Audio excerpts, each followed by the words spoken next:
Today we have our second roundtable and a very exciting one on the entrepreneurship ecosystem in the MENA region, in Egypt, MENA, Africa, and learning from global perspectives. My name is Ayman Ismail. I'm very happy to be your moderator today. What we're going to do is hopefully run a very fast and kind of insightful discussion. So I would love that we get deep in the issues. I hope that we can actually maybe have some controversial discussions. And I know, knowing the cast of characters at the table, that we're not going to lack that. What I'm going to do is first talk about housekeeping rules. What are we going to do? And then maybe try to frame the conversation, talking for 3-4 minutes. And then we have our 4 speakers for the opening remarks. Not actually speaker, because everybody here is a speaker, but we have kind of seeding the conversation with some insights that are coming from different angles and backgrounds. And then we're going to have our conversation. We'll allow the opening remarks for 5 minutes, and then after that, like yesterday, we're going to have 2-minute interventions, and Adil is going to keep us honest by running a clock. You're going to hear a small ring at the end, which is a sign to start concluding whatever thoughts that we have.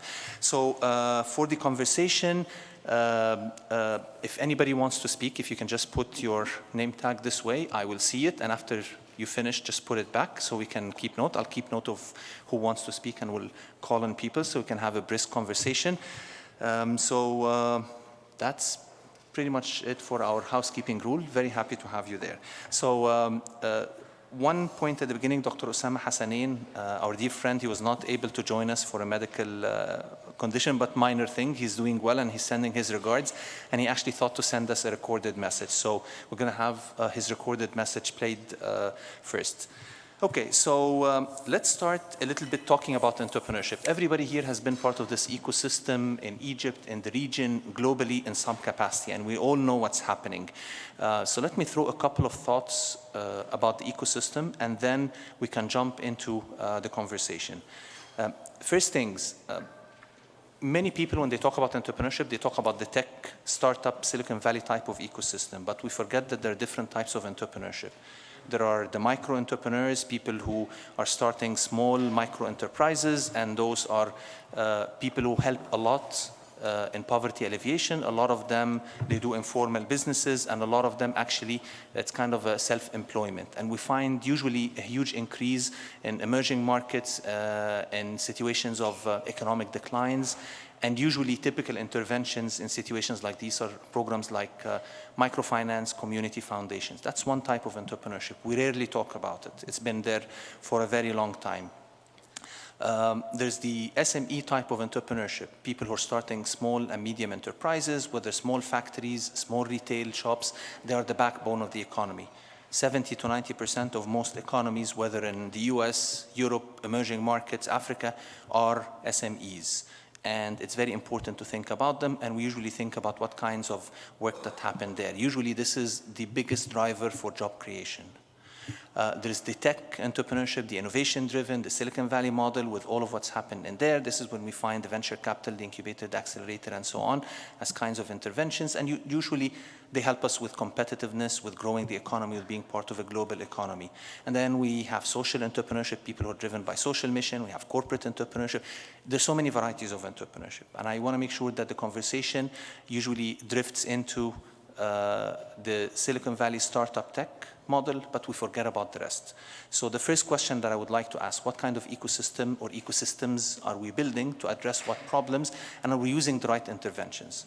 I walk into sometimes a conference and people say we want to use venture capital for poverty alleviation. And it's completely, it's a completely mismatched conversation. So we need to figure out what kind of ecosystems are we building. It might be more than one, different types. There are local clusters around local industries for SMEs. And there are tech companies and around universities that are driving competitiveness. Those are very different animals. Are we building the right ecosystems? Are we building them in the right way? Are we using the right interventions? What do we have? Are the policies supportive for that? So that's one big angle. A second part of the conversation, would love to get into the role of universities broadly and business schools in supporting those ecosystems. We've built our own ecosystem here at AUC. We're supporting what's happening in other universities in Egypt. Some of them have been growing. We're partnering with everybody. We love to share that knowledge, but we want to dig deeper into the role of universities, learn from each other, and maybe have a bit of a critical approach of what we have been or have not been doing, so that we can think about the future. And then concluding, I would love to hear your thoughts about where do we want to drive this in the future? What kind of space do we want to find in Egypt or the MENA region in 3 years? Let's not think about long term. Long term is not relevant. Let's think tangible 2-3 years, so we can actually think about where we can drive that. So that's in terms of the framing of the conversation. Just some figures about what's happening in Egypt. We've been running the Global Entrepreneurship Monitor, the GEM report, which is a global study. We've been running it here at AUC for the past 4 years, and we've got some interesting numbers to share. For example, around roughly over the past several years, 12 to 13% of the Egyptian population between the age of 18 and 64, that's our sample, have been involved in some entrepreneurial activity. And that's a very good number. It's usually in the second quartile globally. We have if we look at the funnel where people intend to or aspire to be entrepreneurs, start something, build something, and run an established business, and you look at that as a conversion funnel, we have the highest level of intention in the world, literally, with 50 to 60% of the population aspiring to open a business, which is very interesting. And then we get into a smaller number that are nascent and entrepreneurs, people who have started this, which is the 12 to 13%. And then you get into a much smaller number of people who own established businesses. We have a very low conversion, and that's a question. Why do we have high intention and lower conversion? Second point on women entrepreneurship. There is a gender gap globally. It's usually around 40 to 60%. 40% of the entrepreneurs are women. In Egypt, gender gap is higher. We have, among people who start businesses, roughly 1/3 are women.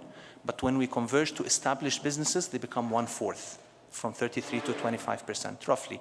So you actually have a higher failure rate for women-led businesses. So that's a question. Do we have a decent, conducive environment for female-led or women-led entrepreneurship of all kinds, micro, SMEs, and so on? Last thing about the ecosystem in Egypt, when we asked, did our expert survey, we have actually, I would say it's a nascent ecosystem, probably ranking in the 3rd or 4th quartile, typically, as an overall. Globally, this year we did a global ranking, so our ranking was 37 out of 54 economies, so that's roughly the 3rd quartile. Areas where we usually look okay are around infrastructure, physical and institutional infrastructure and market, actually, despite all what we talk about, but actually that's areas where we're kind of okay, as in maybe 2nd or 3rd quartile. Areas where we're literally at the bottom is education, which is food for thought, whether it's primary education or higher education. We rank usually at the bottom, as in literally the bottom, or 1 or 2 slots above that. Areas where we've seen a lot of improvement in the last 5 years, policy, government policies and programs. We've seen noticeable improvement in people's perception, and also access to finance. It's always one of the top issues, but we've seen improvement. Remains a top issue, but we've seen improvements, whether access to debt, equity, venture, and so on. So that's basically the situation as we have it right now. If we look at the region, I think we have varieties of stories. You might have different kinds of economies, whether in the GCC, where things are starting to pick up and there's a lot of drive from the government and policy, or you go to countries that are not oil endowed, Tunisia, Morocco, Jordan, that are closer to Egypt, where you have actually problems of poverty and unemployment and so on. So I'll leave it at there, but just some ideas where we are and what we want to accomplish today. And we'll start our conversation with actually the notes from Dr. Osama Hassanein. We'll listen to it, and then after that we'll have our 3 speakers, Khalid Ismail, Ajay Kella, and Chris Schroeder, and I'll introduce them in sequence. Thank you. Hadith. Sabah al-Khair. Good morning, dear friends, panelists, and participants. I am honored and delighted to join you, albeit from a distance. In the next 5 minutes, I would love to share with you highlights of the entrepreneurship ecosystem in Silicon Valley, as well as opportunities for cooperation with MENA, and especially with AUC School of Business. We live in the best of times on the entrepreneurship side. US venture capital investments exceeded $130 billion, half of Egypt's GDP, in 10,000 plus startups in 2019. Angel financing in California is steady at 60,000 startups per year. California's GDP ranks as number 5 in the world, ahead of the United Kingdom, France, and India, with 7 million in population. Now we know the numbers. How and why is this happening? Most people would agree the ecosystem of cooperation and diversity should be evidently credited.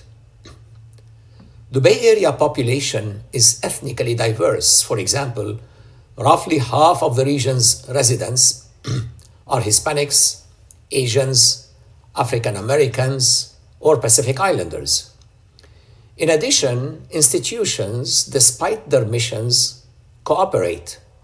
This includes universities, banks, research centers, incubators, accelerators, and corporations.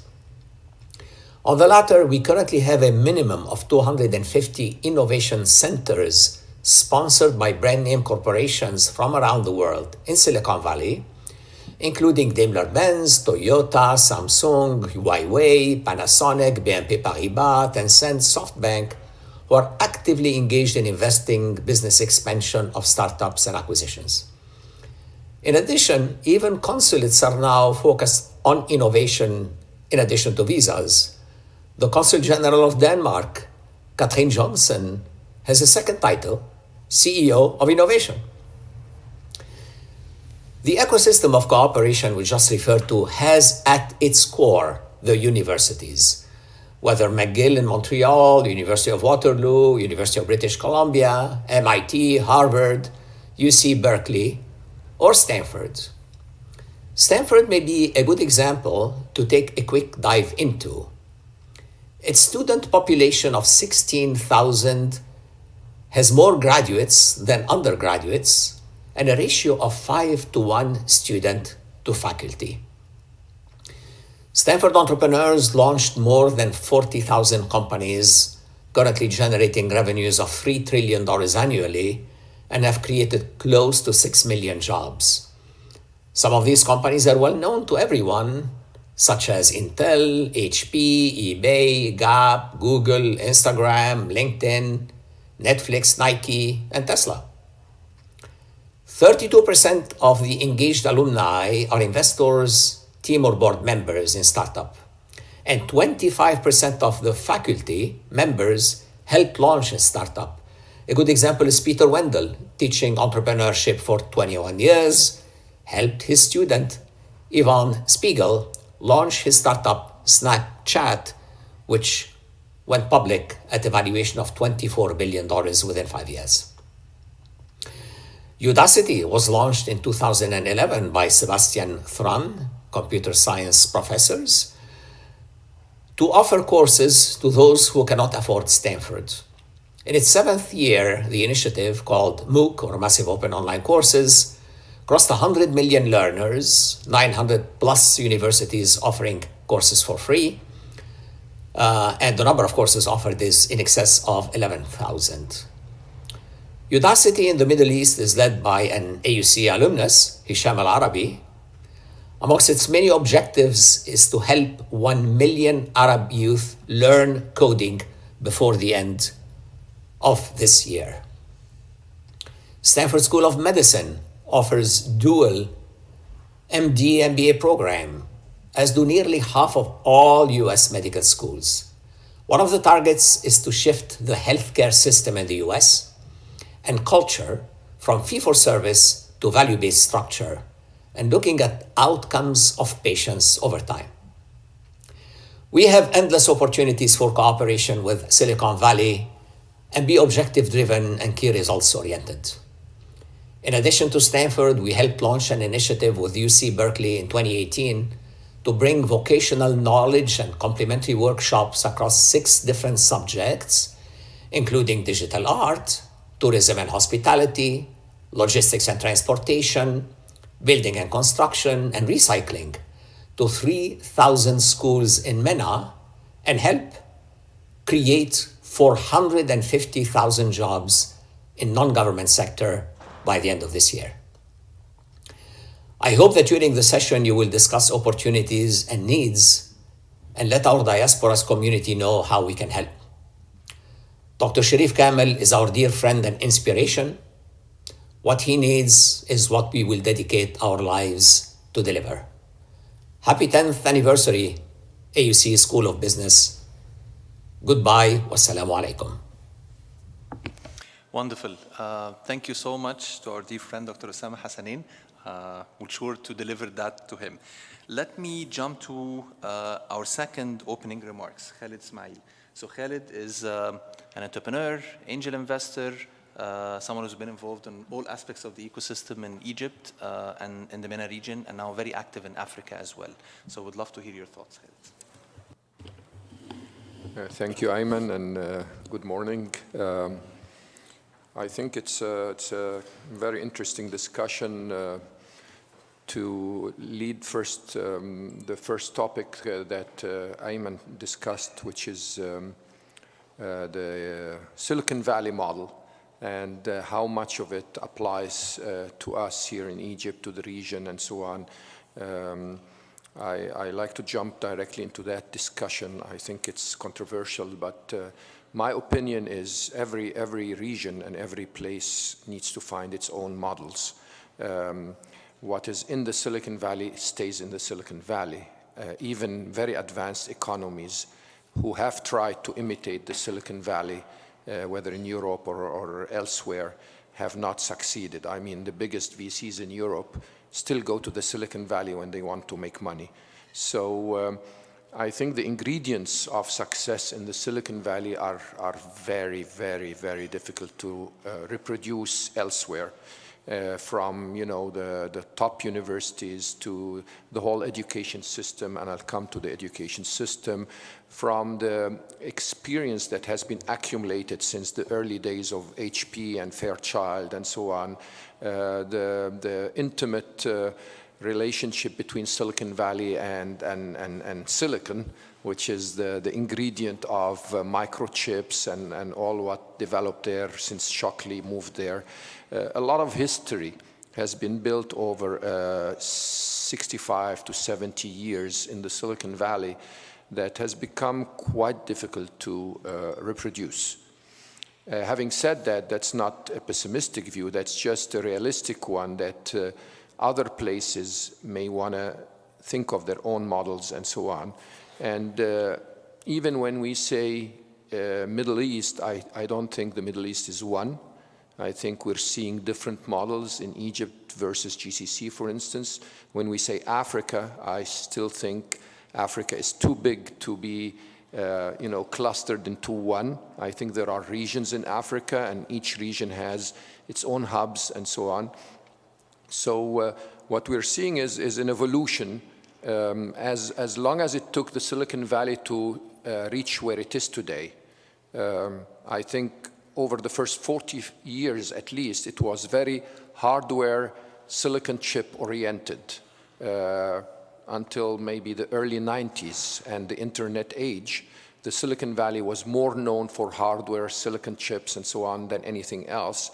With the evolution over there and worldwide globally of the internet, and now with the intelligence and so on, we've seen even the Silicon Valley evolve to a more software, more services, more platform-oriented mindset.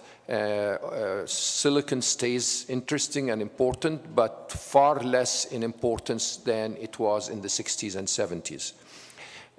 By the same token, I think we here need to see what is needed. I mean, they evolved because the need was different, the conditions were different. Everything started changing when the internet started invading the world. We are here to leapfrog in that sense because we jumped directly. Entrepreneurship and internet age came together. We didn't start it before. Same thing now with intelligence happening. I think new models need to be developed very swiftly because the world is not waiting for us. This is a very important thing. I mean, Asia is running, everybody wants to run and reach a new stage for the economy and so on. And whoever is not running fast enough is going to be dead. So this region needs to run fast. In that regard, entrepreneurship is a very important ingredient. I don't think It is as much as people presented a job creation vehicle and so on, SMEs maybe, but, you know, the entrepreneurship we know of, you know, the hockey stick companies that, you know, get exits after 5 years and get 20, 50x multiples and so on. These are made to create, you know, models. These are create hope, create innovation in the culture. They are not there to create, per se, jobs. There are other vehicles and means to create jobs. Touching on the education, I think we have lots of gaps from kindergarten, where children have to start learning how to think. I see children in kindergarten learning material. They are getting, you know, science and language and math, and it's amazing how much we torture our children while we neglect the most important thing, which is to think. I may tell a very, very small story here. I went to the German school in Cairo, and for the first 2 years in kindergarten in the German school, you're not allowed to read or write. And one time my mother, who was a university professor, taught me how to write my name. I went to school very proud, and I wrote my name to show it to my classmates.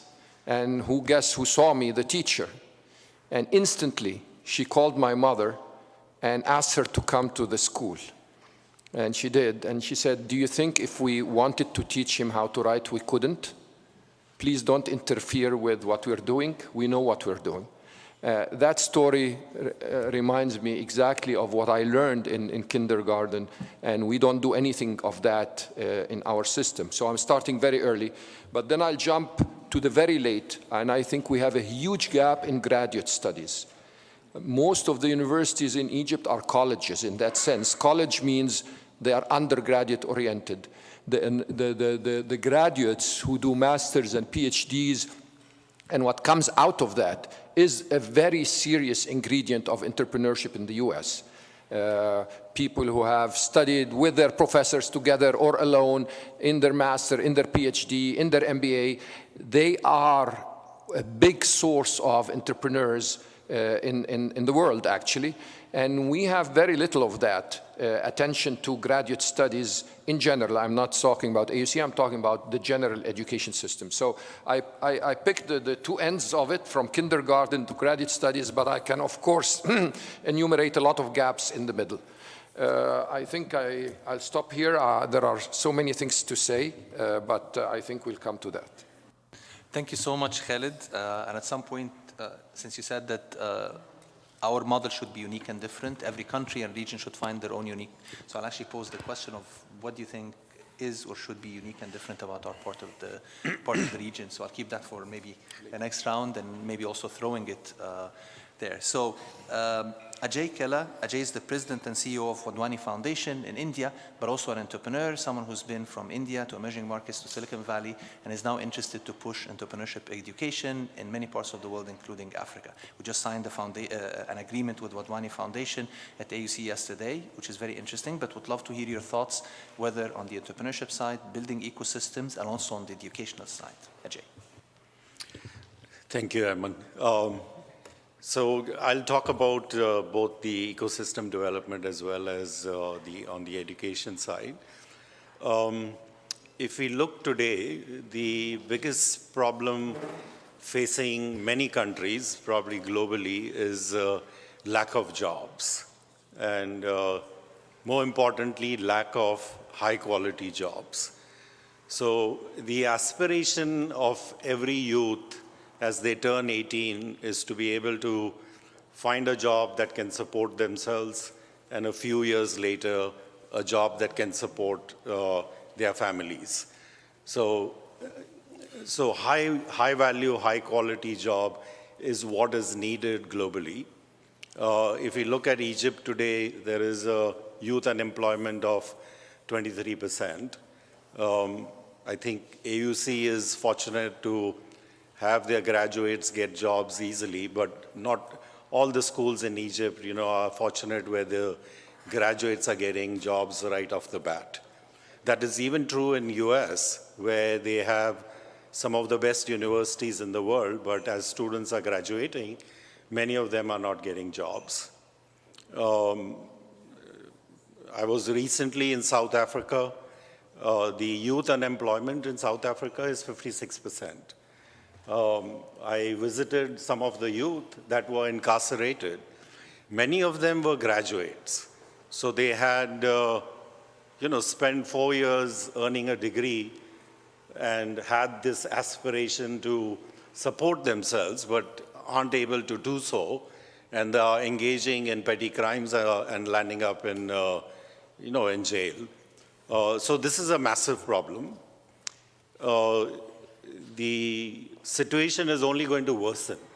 There was a recent McKinsey report that pointed out by 2030, anywhere between 400 million and 800 million jobs are going to disappear globally because of the advent of AI and automation. So we already have a pretty dire situation with the outlook looking that it's going to be worsening. And a lot of these problems are in emerging economies. Egypt, actually, all of Africa is experiencing a massive youth boom. India is another example with almost the equivalent population as the continent of Africa, where India is adding 1 million people a month to the workforce. 1 million people are turning 18. About 60% of them will, aspire to get a job. So 8 million people every year. Last 10 years it's happening. That's 80 million people.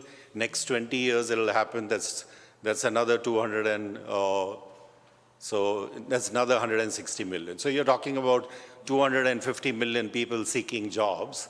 And where are the jobs? Who's creating jobs? So now the good news is if we drive around Egypt, drive around Bangalore, drive around Manila, every single day there are 10,000 problems screaming for a better solution. So if we can get our best minds, the college students at AUC or professionals that have been working for 5 years, 10 years, 15 years in the age group of 25 to 35, and inspire them, educate them, and then support them towards entrepreneurship, we will create a pipeline of companies that will then create jobs. Coming to the second part, so we have a problem, but we also have opportunities to create jobs in those segments. The question comes is, who creates jobs? 70% of all new jobs that are created globally are created by startups and small businesses. Large companies, don't create jobs. Large companies try to grow 15, 20% every year. Most of that growth they are trying to achieve through productivity increases. They are not looking to add 10 to 15% more employees. In fact, if they would rather cut 5, 10% jobs and still grow 15, 20%. But startup and SMEs are the place where we're going to get jobs. And even within startup and SMEs, it's the SMEs. So I think one thing we need to drive and focus on is building an SME ecosystem. I think it's all exciting and sexy to do startup ecosystem. They are required. They are the next generation of SMEs. But SMEs is the gold mine that emerging economies need to focus on. I'll give you an example of India. India has somewhere around 70 million small businesses. Of those, about 1 million are those that employ anywhere between 100 to 300 employees.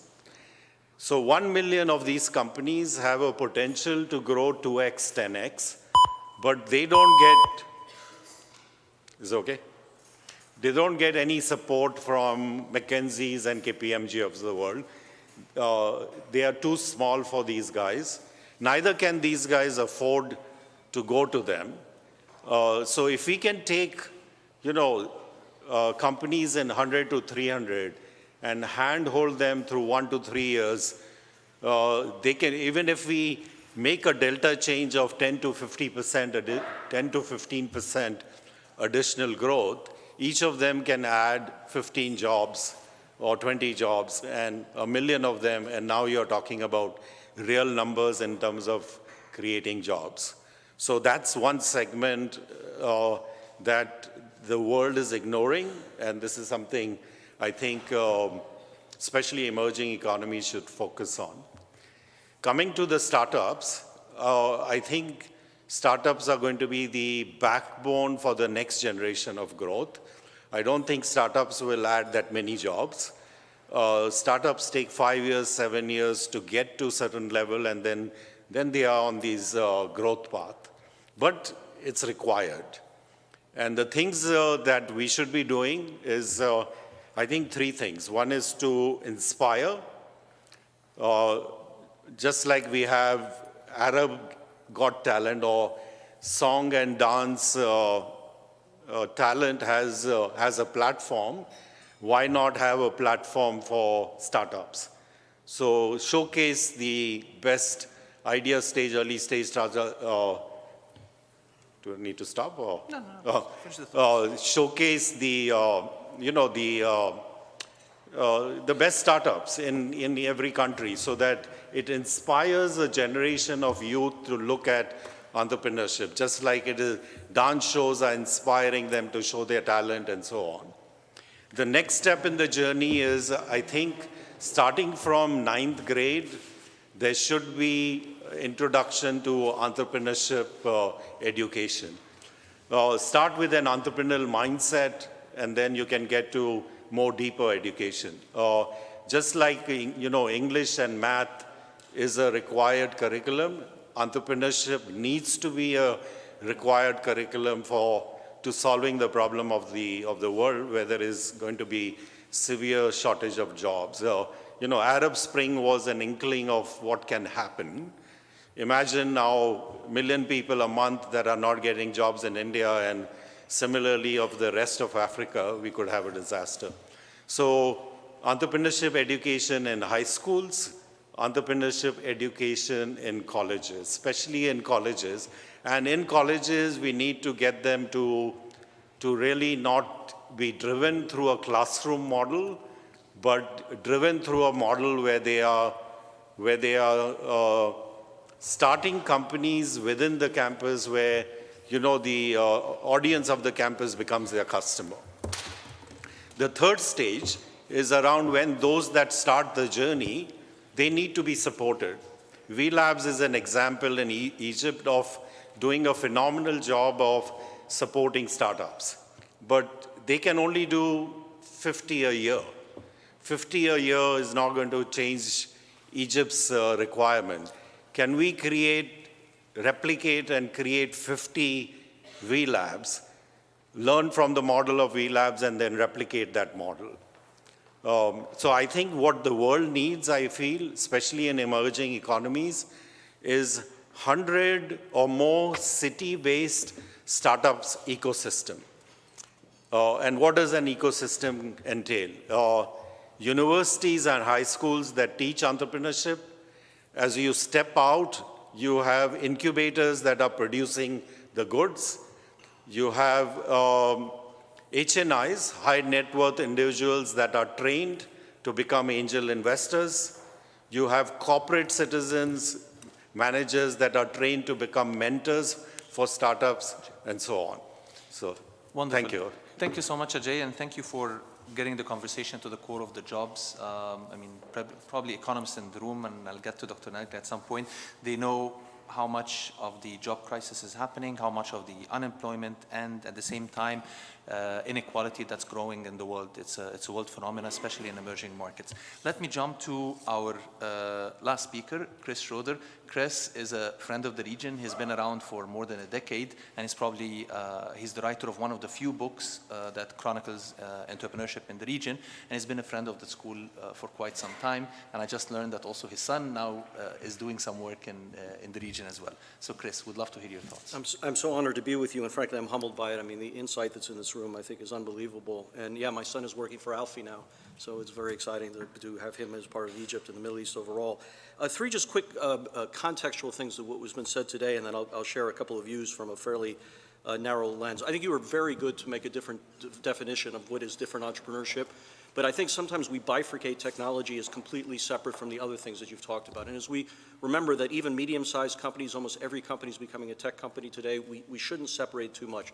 I've been in many very poor parts of the world where little merchants and, in fact, craftswomen use WhatsApp in order to be able to market more broadly. So I think there is a Venn diagram across entrepreneurship and technology, and we shouldn't bifurcate it too much. Secondly, I think startups create more jobs than a lot of people give it credit to overall, because we shouldn't measure the startup and the tech company as a job creator in and of itself, but its multiplier effects. So Souk.com hired 2,000 or 3,000 people, that's nice. But more importantly, they set a platform of 85,000 small businesses that could grow in ways they never could before them, which I think is very important overall. There's no question AI is going to kill jobs. But one thing that we've learned through technology is that there are going to be millions of jobs created that we can't even imagine now, and we just need to be open to that kind of a shift overall. As Ayman has said, overall, I have been following the remarkable startups rising in Egypt and across the Middle East, but also other rising markets right now for a decade overall. And I've followed it, I've cheered it on, I've invested in it, I've mentored it, and what has changed is absolutely extraordinary in that period. In Egypt and MENA, but I think part of a global shift that Egypt and MENA is a part of, which I'll touch on. To set the scene, I think there are 5 significant shifts out there that might be worth considering. The first is that the quantity of quality entrepreneurs, I think, is far larger and more impressive almost daily. I can't get over, I think, what I'm seeing overall. Obviously, the region has always been a great entrepreneurial region in and of itself, but I think in the space that I focus on more narrowly in technology, the level of understanding, sophistication, maturity of the kind of companies that Alfie and other people have been supporting are now globally competitive, and I think it's extraordinary. There's some factors that have helped drive this as a second point. The access to technology now unbelievably uniformly is astounding. Obviously, we all know that smartphones are almost everywhere, which is very important in what it unleashes. But what we're also seeing is that AI, machine learning, blockchain, even biotech stuff is becoming very flatly available almost everywhere in the world. We're seeing that success is breeding success because entrepreneurs are getting real-life experience of building companies in the last decade or failing. So I see unbelievable entrepreneurs who have failed, but now they're ready for the next one. Or they worked at Souk or Kareem and they're spinning off with that pattern recognition, I think, which is incredibly powerful overall. We're seeing that never before there's more succeeding and models that are outside of the West that are replicable in any rising market. And I think Khalid is absolutely right not to focus on a Silicon Valley market. Obviously, we're seeing amazing things in China, but it's not just China. I'm seeing this in Southeast Asia, Latin America, and Africa. And this is a cycle that all entrepreneurs in rising markets can benefit overall. And I think what is sometimes underestimated is all this adds up to an enormous psychological and cultural shift, right? You have a new generation saying, I can do this, but I can not only do this, I can do it at large scale, right? 10 years ago, to do Maktub at $150 or $200 million exit was great. Every kid's now saying, I can do a $3 billion exit. And I think we don't really appreciate that psychological aspect. Third, I think the days of copycat are over, or if they ever really exist overall, I don't know. And don't get me wrong, there's nothing wrong with leveraging models at work and trying to replicate them, but it's not replicating. It's really about local, regional, rising market understanding that is so profound and competitive advantageous, right? This is certainly true for product. It is absolutely true in navigating regulations on the ground. But I think we underestimate the power of entrepreneurs now building unique data sets, which in some respects is more important than having AI technology skill. The unique aspect of having more knowledge about customers in local markets is a sine qua non to machine learning. Machine learning is irrelevant if you don't have unique data. And that's what these entrepreneurs are building in Egypt, in the Middle East, and other places overall. I mean, I'll come back to this, but again, the models from the West are okay, but we now can think global day one as entrepreneurs, not just can I win in Cairo and hope maybe I can get elsewhere in Egypt and maybe I can get to Saudi or whatever, but I actually can think differently right now because global is a new definition. It's not about can I sell it to the West, it's about can I do other things in other rising markets. The fourth big shift, I think, is that while I do not think there's still enough money, there is more money than before, and it is increasing, but more importantly, the capital is well structured, the VCs are very professional, the experiences of the VCs, I think, are better. The generational shifts in family offices mean more young people are looking to see how they can get involved in this. We'll have to see how this plays out, and it can be a mixed thing, but Saudi stepping up may be a sucking sound towards Saudi, but it absolutely could be something very powerful for the region overall, and others are going to be coming. Sadly, I don't think it's going to be from the West, at least in the short term, but we will see more from China and Southeast Asia and India, who are asking me about the Middle East all the time. The fifth shift that I'm seeing all know is that is what a kind of a broader global technology shift. I mean, for 70 years, to make it in global technology has fundamentally meant to make it in or sell it to the West. But I think this is changing massively right now, right? Uber is an incredible case study about this. Uber lost in Southeast Asia. They could not win. This was impossible in the past. In the past, all you had to do was be Facebook or Twitter or whatever it is, and you land in a market with smartphones and you won. Uber couldn't win in Southeast Asia. I will make an argument, without Careem, Uber could not win in the Middle East. And interestingly, importantly, is if Uber did not acquire Careem, it is very possible a Chinese company like Didi might have. This dynamic is a complete different shift that, frankly, my sisters and brothers, I don't think fully appreciate in the West. Look, this all really boils down to two fundamental questions, which is relevant, I think, here. One is, what is really missing and needed in the ecosystem today, and what can a great institution like this bring to bear uniquely, and let me emphasize the word uniquely, to not reinvent wheels, but to be very helpful about this overall. I think you folks in the room are much better to articulate this, and I think the very act that you guys are asking people bottom up what they need, as opposed to saying top down, here's what we think we have that you need, is very profound. And I'll end just with 4 quick observations of at least needs that I've seen here, but also that I've seen in other rising markets, which are very shared. There is a need for more and better informed, entrepreneur-friendly, rather than abusive capital.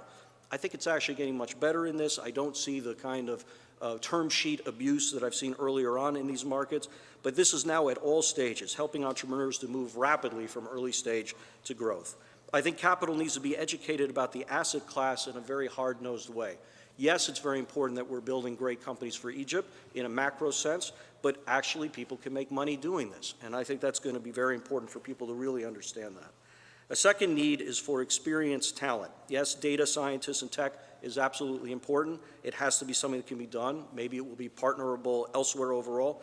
But I think the real need is for managerial skills in growth-oriented companies, because that's where the game is won. How can we leverage the work that other people have done in the region and elsewhere to really think about leveraging the critical thinking that you've talked about, but to operationalize companies so that they can become large? Third, and this is related to this, I think it's great to support early stage efforts in incubation, nothing wrong with that, but again, we need to ask ourselves what's unique that we could bring to bear in this, because a lot of it is going on right now. Don't replicate the wheel again. But I'll tell you what is needed is really kind of training and understanding about how to really rapidly grow companies quickly. It's an exercise in imagination, but more importantly, an exercise in management and operations overall. I was with an Egyptian entrepreneur yesterday who told me he couldn't get over that he had to go from 1 to 700 employees in 3 years. He had no idea how to do it or think about it. But what gets more interesting is some of these companies are going to have 1,000 employees in 1 year. I just spent 3 weeks in China. ByteDance had 60,000 employees in 3.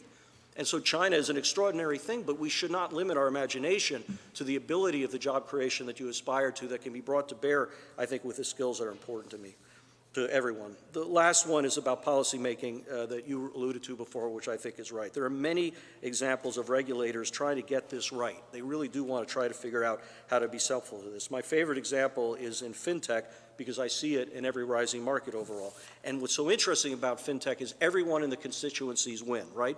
It's financial inclusion, so you have literally millions of people who could not access capital, who could now access capital. You have access to unprecedented credit, which means small businesses can potentially become larger. You can have greater payments and transparencies. The government should love this. We as investors should love this. The ecosystem should love it, and the country will benefit. And every fintech company is going to be effectively having great data about buyers and sellers, which means they can expand their businesses the way that I described it before. And what will literally happen when you stop to think about it is we are unleashing tens of millions of new customers in Egypt alone by the very act of helping to figure this out and helping to create a policy environment that allows it. So look, if, in conclusion, if everything is clear, this is happening now. And importantly, it's happening everywhere. And there isn't one model from the West or frankly anywhere that is solving this because there's such a powerful element of it, which is local. There's going to be huge bonus to the economies that embrace this. Others will and are doing so right now. And those models, by the way, are worth exploring too, because we can learn from Silicon Valley, but we can learn from China, we can learn from every part of the world overall. But I believe in the region Egypt can lead. And I think you guys at AUC could be a complete sun by which so many planets orbit around us. So thank you. Wonderful. Thank you, Chris. And I think we've got a lot of interesting ideas. So let's start the conversation. I see the first one, Ahmed, jumping in. And I know Alfie wants to jump in right after that. So, Ahmed, please. I have got the chance to start companies in 4 different countries and had my share of successes and failures and learned from both.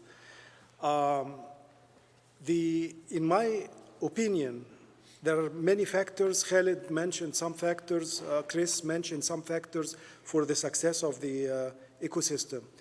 The factor that I want to focus on is the empowered owner, if I may call it. Every project, if you want the project to be successful, there are many ingredients for success, but you need an owner, somebody who's driving this project forward, and you need this owner to be empowered. And this is a big question mark. Who is the owner? Which authority owns and is driving forward the alignment, the success of the whole ecosystem? So this is a point that I suggest we focus a little on, the factor of the owner. Who is driving this? And I'm not speaking about us here in the room. Everybody is doing his share, but you need somebody to align all the efforts together. Just an examples of what the owner should be doing is championing the regulations, but not only that, but making sure that the regulations are applied the way they were intended to when they were put, making sure that when banks, for example, are announcing that they're supporting entrepreneurs, that this is not only like for marketing purposes. When you go deep and you try to sign a loan or to get credit from the bank, that it's really happening. That the media is portraying the entrepreneurs in a positive way. So bottom line, an owner, empowered, really having the will to align all these efforts together. Thank you. Wonderful. Thank you. Other thoughts, perspectives? I want to tackle the perspective of microfinance, as you've mentioned, Ayman, and coming from this sector now, and having my previous life in the private equity and VCs. I think microfinance now definition has been broader than being poverty lifting or elevation. It's rather included the non-bankables, which included the parallel economy and maybe informal economy. So this gives us a much wider platform to work in. And for example, in Egypt, we have statistically, which is not really official, but it's almost 85% of the economy is informal. So this gives us a huge and wide platform.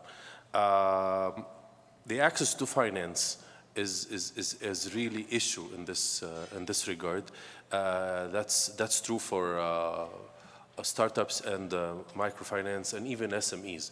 In spite of the government initiatives, still the education on the funder level is way behind the existing situation. We need to have a business model for the or MESMEs, as they call it, the microfinance and SMEs.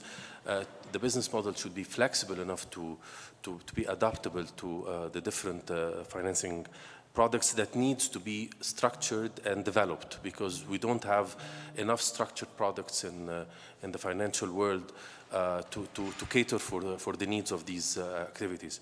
Lastly, education and awareness among the entrepreneurs. There is financing out there, but they don't know that it's existing. And on the other hand, the funding agencies, they don't know how to reach out to the entrepreneurs. So we need to have awareness and education in this regard. Thank you. Thank you, Hussam. Samar? Thank you so much. So we all believe that the MENA entrepreneurship actually ecosystem is still new. And when I talk about the ecosystem in Saudi Arabia, most entrepreneurship support institutions were created between 2011 and 2015. So the recent report actually published by one of the government institutions that actually taking care of the entrepreneurship in Saudi Arabia, they were sharing one like a quote or a feedback from entrepreneurs in the country, or at least the students actually that are coming back from the scholarship program. And one of the most interesting actually quotes, he was one of the CEO of one of the company, he was saying that as people become more exposed through the government scholarship program, students come back after university and shift away from the secure government on large corporate job mentality.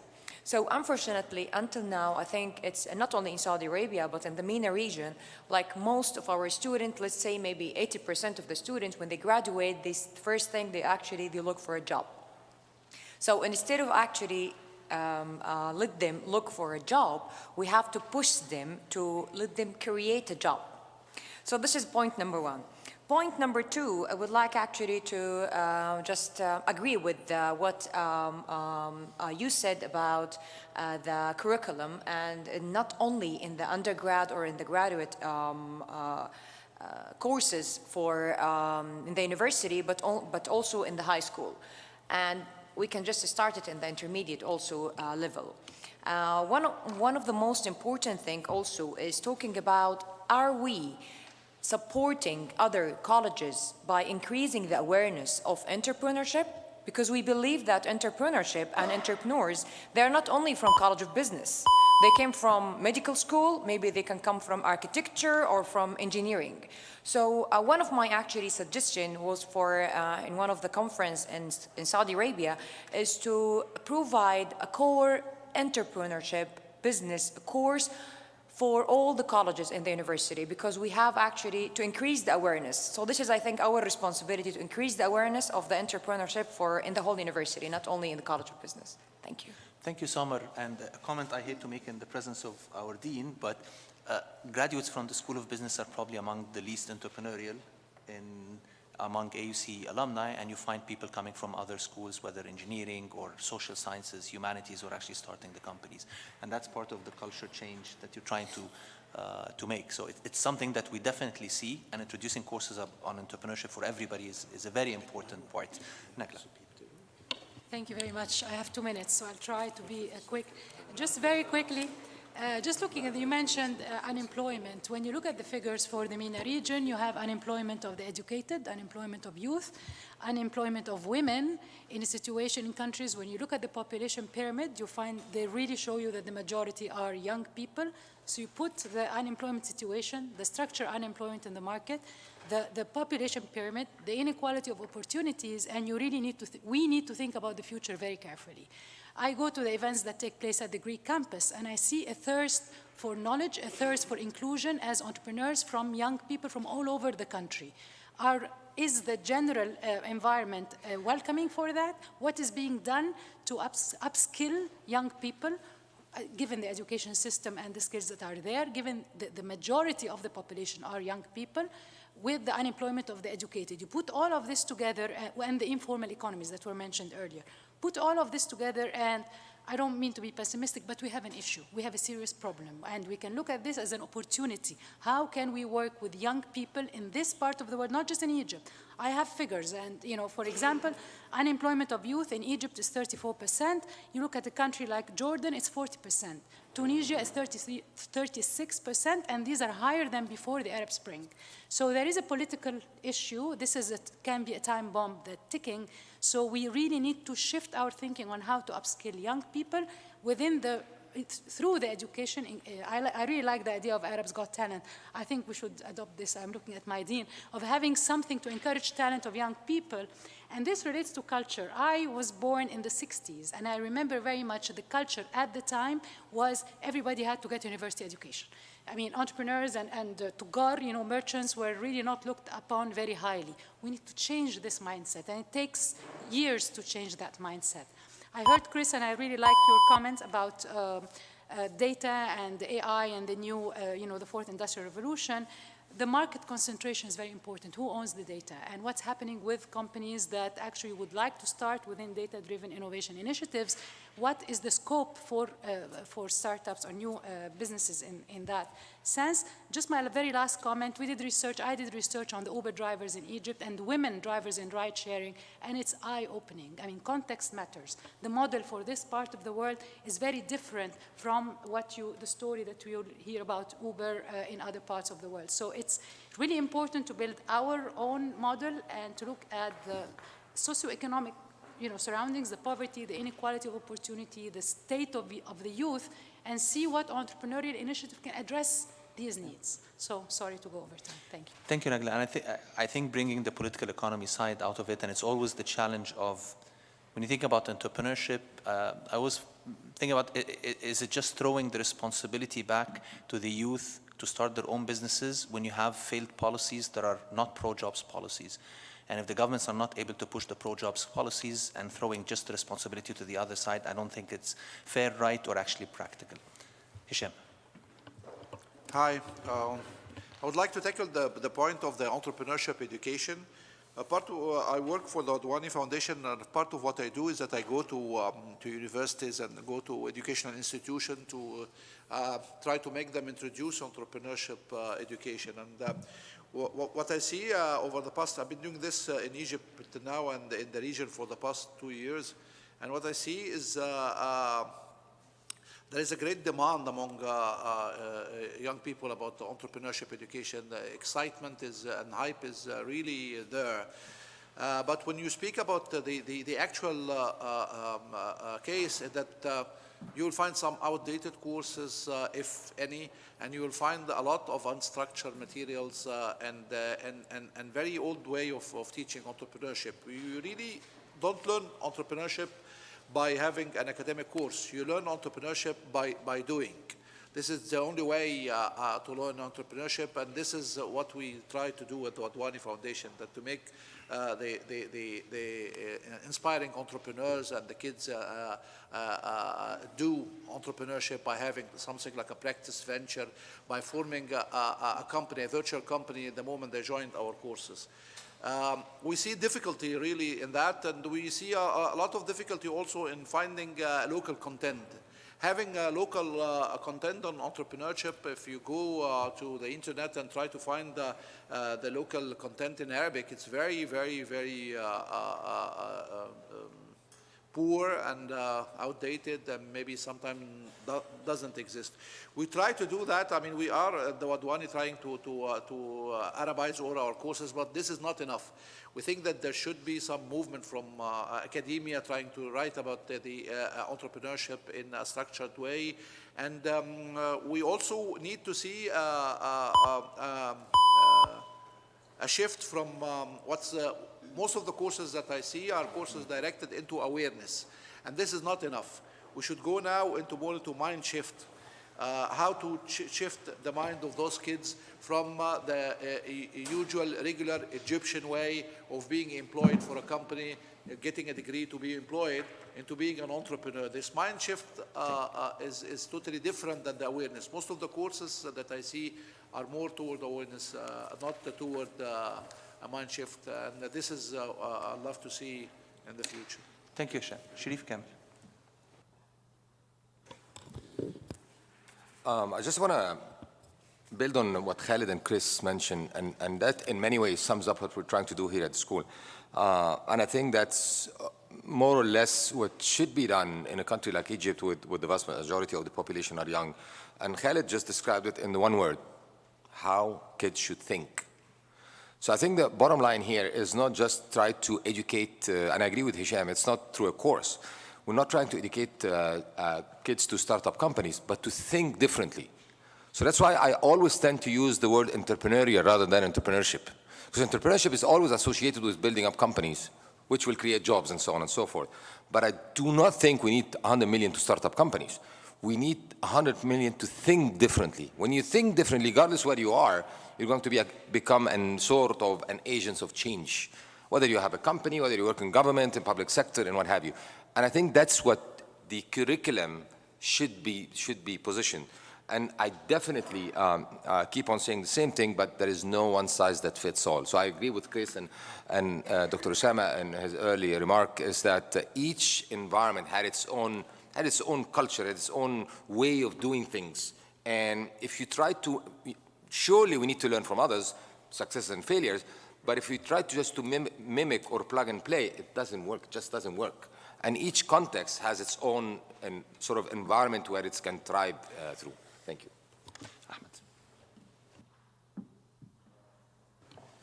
First off, I'd like to thank everyone, thank the AUC. It's an amazing execution, an amazing, I think, event that's very, very relative given the status and the situation in the country. I just want to touch on something, I can't remember who exactly said it, and forgive me for that, but the problem-solving focus. I think a big part of entrepreneurship needs to be centered around problem-solving.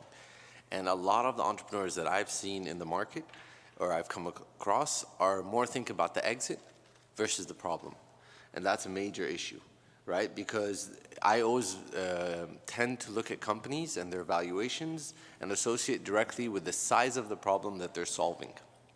Now, AJ had touched about this briefly about how entrepreneurship really is the key when you go around the country and you look at the markets, you drive through Egypt and visit the rural areas, you see a plethora of problems that are needing to be fixed. And going to what Dr. Sharif said about entrepreneurial mindset, right? And that agents of change and the entrepreneurial mindset of problem solving is really, I think, the biggest key.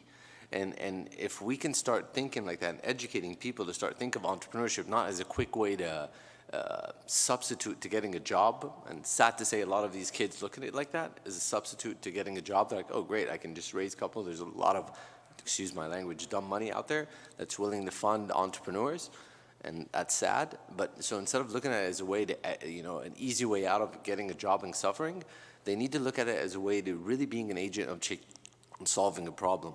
I have many other points I want to touch on, but due to the time constraint, I'll just stop there. Thank you. Thank you so much, Ahmed. Just to mention a statistic and respond to that, in the GEM report, we look at two types of entrepreneurs by motivation, necessity and opportunity entrepreneurs, and it depends on, it's about the driver for people starting a business. In Egypt, we have more than half of the entrepreneurs are driven by necessity, which is basically lack of jobs, which is among the highest levels in the world.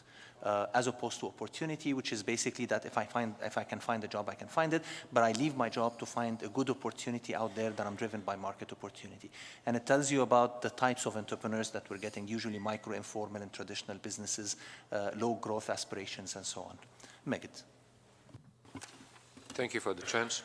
I'll go back to where Sharif said is about the mindset, and I think Hisham said the same word. People are living in cycles. Get an education, high school, university, get a steady job, have a family, pension fund, retire, and die. This is the cycle. So if you want to address it, you have to break this cycle because it does not permit to having a footprint on life. Does not address the value of the human being in changing or leaving the planet in a better form than when you arrived. In an ecosystem then, before going to the ecosystem, but the mindset itself has to go and change this pattern that everybody is brought up to. Now, in an ecosystem, to be able to change the perception of entrepreneurship or embed it in everybody's mind and mentality, you have to give them the strength and courage to move into that step. I don't see how there is a support or some sort of a failure recovery support network. There is no mechanism or legal framework that would embrace or allow the failure of startups. I think it would be an interesting point to discuss in the future, maybe, or near future. How far are we allowing this, and how far are we trying to bring people to recover really fast out of this failure? Thank you. Thank you so much, spot on. Thank you so much, Megd. Alfie. Sorry, I didn't see Aman. Thank you, no, I liked Chris's comment, and I'm thinking more broadly about entrepreneurship, that it's not just the entrepreneurs that are creating jobs, but we're seeing it across the value chain of women selling their products on WhatsApp and Facebook groups becoming, the rage for how startups are growing and reaching more customers and lowering customer acquisition costs. I would like to see capital taking also such a broad outlook to entrepreneurship, because it's not just the entrepreneur that is seeking funding, but we're also seeing along the value chain the woman that is selling her products on WhatsApp or a Facebook group. How is microfinance reaching them? The lines are still very blurry between what is the role of, in Cairo, or in Egypt. I think in Dubai it's different, in other ecosystems it's been different, but in Egypt the angel investors are still being confused with incubators, accelerators, VC money, and the range of tools that should have been used, especially when it comes to gender lens investing. I think there are a lot of, I'm quite astonished that only a handful of women-led startups do receive funding, especially from VCs. I know maybe 3, which is not a very big number.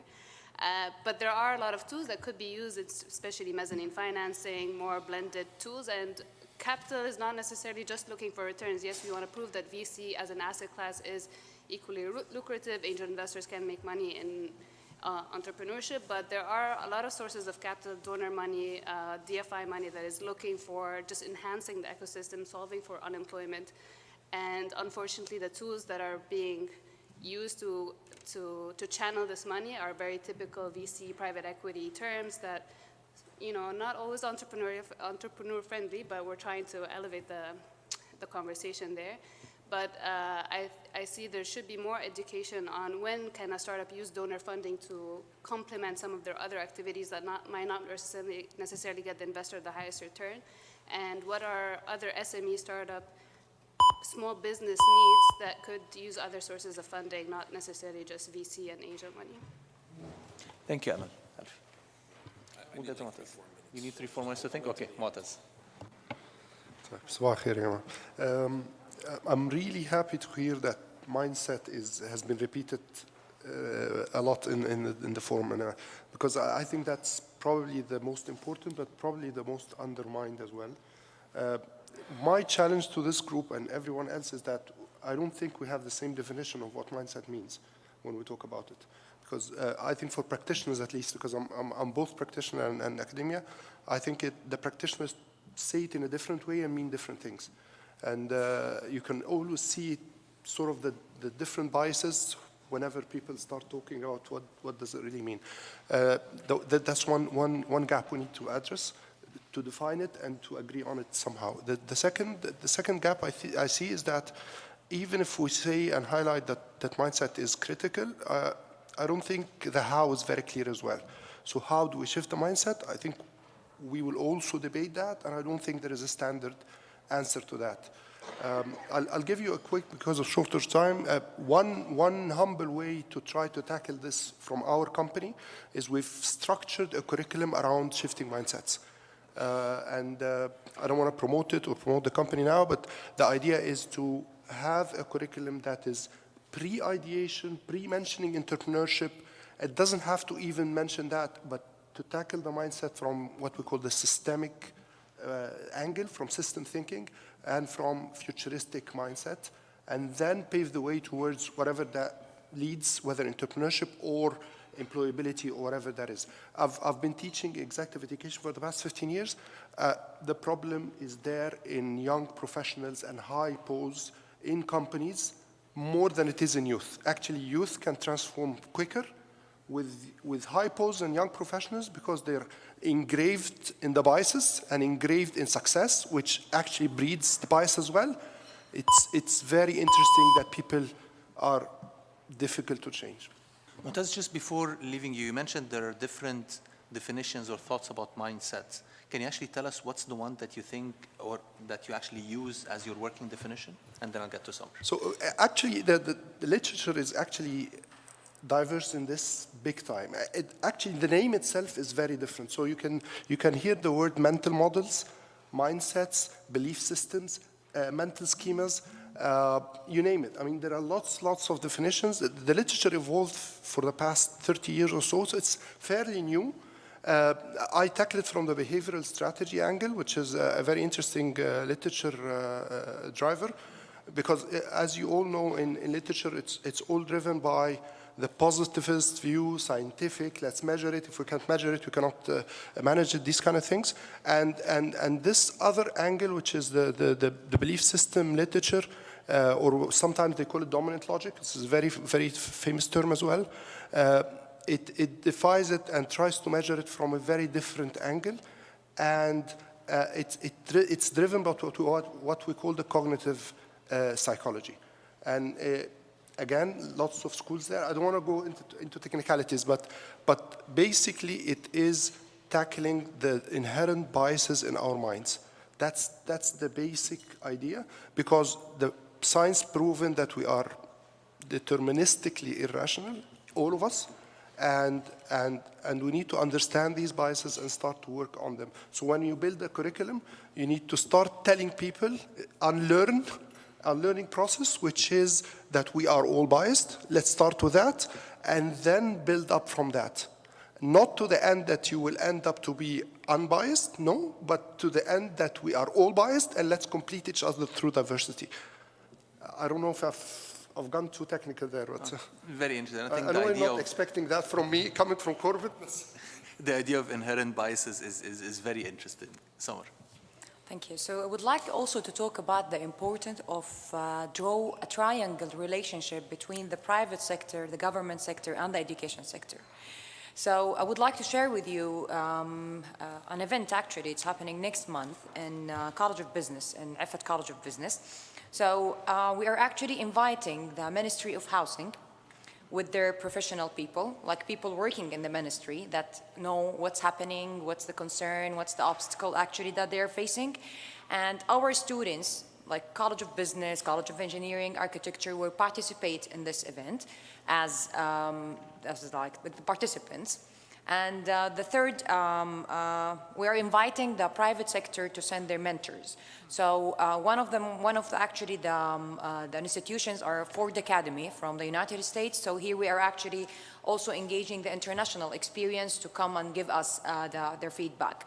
Also, mentors from private institutions in Saudi Arabia. So what's happening, the Ministry of Housing will come to give us the issues and the problems that actually they are facing. And as Ahmed mentioned, that entrepreneurship is about problem solving. And our students, in collaborating with people working in the Ministry of Housing, will try actually to solve these issues. So our students will give their theories, their knowledge that they know, and at the same time, people from the Ministry of Housing will talk about the practical side. So, and also the private sector will couple and will mentor these participants. So this is actually, I have many examples if you just allow me to share. The other example is how actually we let the government institutions also to support students and support entrepreneurship program in the university. We have institutions, we call it Munsha'at, and actually they are coming next week. They have actually a program for a whole 10 days. And they are actually going to support all the ideas, all the problems that are coming from the students for 10 days with their mentors, with everything, just to end up at the last 2 days with creative ideas, and at least we will have 1 or 2 real business at the end of the program. Thank you, Samar, for the example. This is quite refreshing. Thank you. Ihab. So I want to dig a little bit into the education piece, beyond the mindset issue, because we all seem to violently agree that we have more executors than innovators, and that needs to change. But I think it's very easy to change. I teach in Waterloo. I have a lot of Egyptian students, and they change. They come, with execution mindset, and after a couple of years of exposure, they become innovators. And in fact, 2 of the startups I'm involved in has Egyptians in it. One of them is actually IUC alumnus and doing great. But I think there is a bigger problem here, which I don't know why it exists. So AI and artificial intelligence and machine learning became a commodity, and still I do not see the amount of production Egyptian students should be producing. So I'm actually going to claim that actually we have education problem in the tooling, not only in innovation. So I hate to say this, but it seems that we're stuck at both, in the sense that we are not actually keeping up. The gap between an Egyptian student now in tech has become a little bit bigger than the counterpart. So when I went to Purdue a long time ago, the gap was not that big because the field was not moving that fast. But the field moved and we didn't move as fast, and now I can see the tooling even has been compromised. So I think a question to you in the business school, maybe you're teaching the wrong crowd. Maybe you need to go and invest in getting a bunch of young kids, elitist school, teach them the best in the world, and I'm sure that some of those will have a great seed for great AI startups that generate wealth. And I kind of agree also that we should not do startups for jobs. I completely understand the noble cause of this, but we need startup for wealth first. Thank you, Evan. I think the concept of us not keeping up, especially on the technology, is a really scary one. Are we teaching the right content? Are we teaching obsolete content? And even for the School of Business, I think a reflection of, are we really teaching just typical management things, or how far are we in tune with new AI-driven technologies? The whole management idea started with the industrial age and with people managing the factory. Now, are we able to graduate people who will manage the AI company? And is just a normal marketing or finance course good enough for that? And I think those are challenging questions for us as a faculty, and I know that we think a lot about them. Alfie's ready? No, always looking for other people. Kamil, Noha, and then we'll get. I really have to agree with the point about education. I'm a mother. I have 2 children in primary school and 1 in senior school. And there is very, very little emphasis on entrepreneurship. So we're not talking even undergrad or university level or business school, because in business school, they have already been exposed and they know, but children, and the biggest challenge also is in the society itself. When we're talking about entrepreneurship and we address normal people, it's as if when someone calls himself an entrepreneur, it's as if someone who has no job. And I would really argue about the number of unemployment or the people who have no jobs. Are they really people who have no jobs, or they don't want to have a job? Because a lot of the young generation now, they don't want formal jobs. But they're pushed, like Samar said, into formal jobs because they have obligations. So right now I'm coaching a startup, for example, and there are a bunch of brilliant kids, but they're struggling because they can't support themselves. They can't answer back to their families about how they're going to support their little children and get a job. And at the same time, they're fantastic entrepreneurs who have a brilliant idea. And then they're looking for finance. And unfortunately, nobody would finance such young kids with brilliant ideas. I'm an entrepreneur, but I was lucky enough to have my own financing to grow my business. At the same time, venture capitalists won't look at these kids. So there is a gap that we need to address long before we reach business schools. Our business, for example, we were lucky to have a bunch of students from AUC to come do a case study, undergrads, which was brilliant, and we got connected through Ala Hashim, and he brought the kids, and they are actually brilliant kids because they came up with fantastic ideas for our business. We also we worked with INSEAD, and they chose us as a case study for their Master Strategist Day and for the MBAs. But this is a stage that we need to reach. For us to reach this stage, we need to really, really work on the basic or the primary level, on families and the way they look at the mentality of entrepreneurship, and also on children, and to teach them differently, not teach them the traditional way, teach them to look at opportunities, look at ideas, how to create solutions for those problems that we have in our society, especially that Africa and Asia are greenfields. So we need to address this really. Thank you, Noah.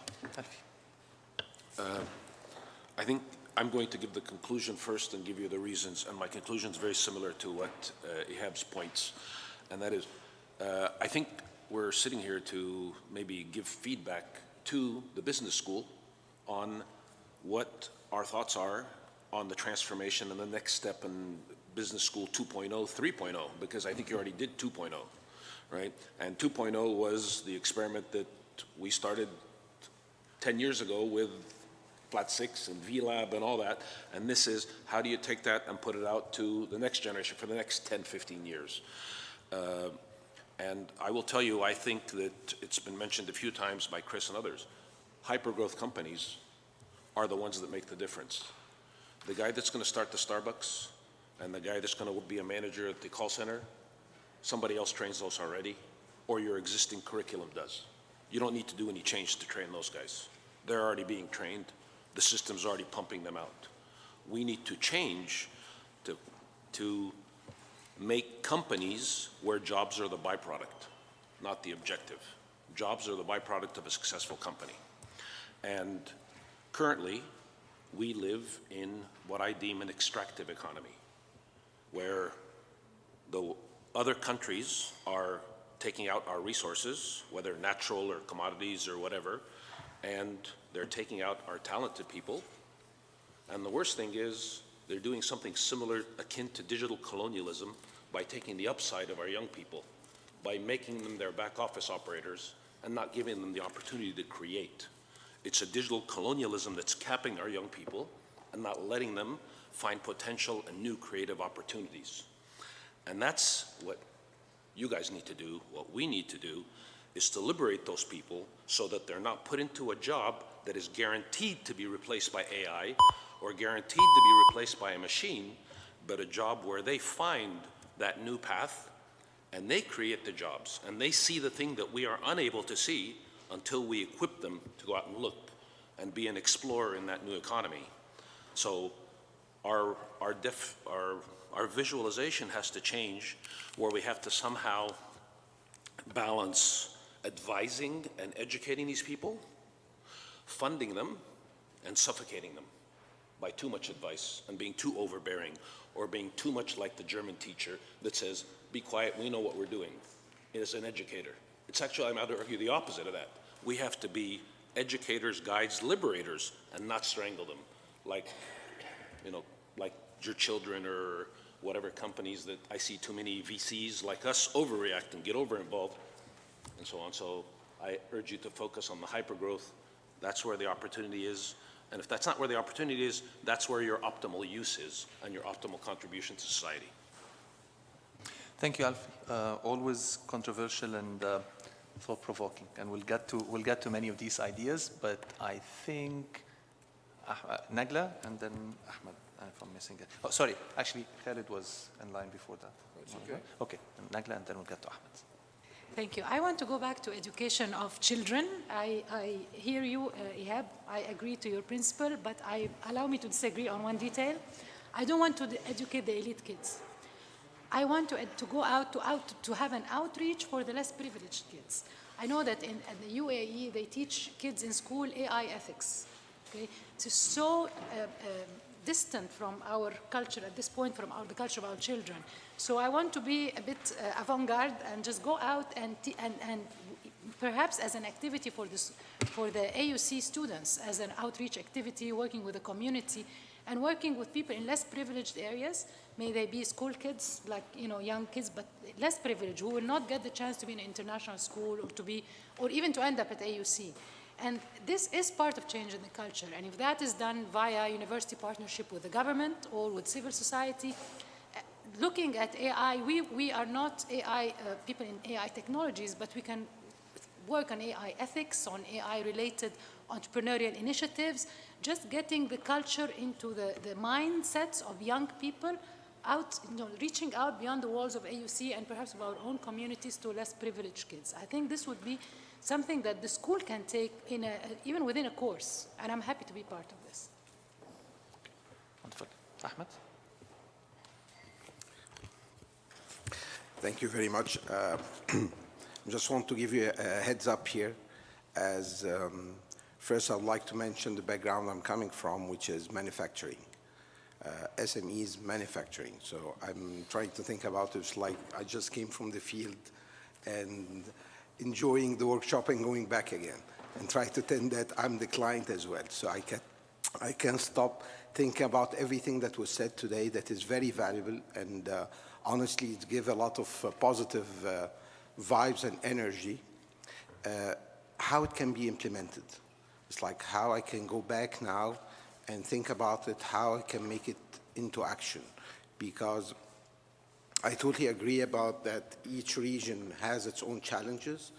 And I won't start by mentioning problems, because I can, being optimistic about it, that problems means opportunities, and we can find the most, highest opportunity level here in Egypt, or talking about the MENA region.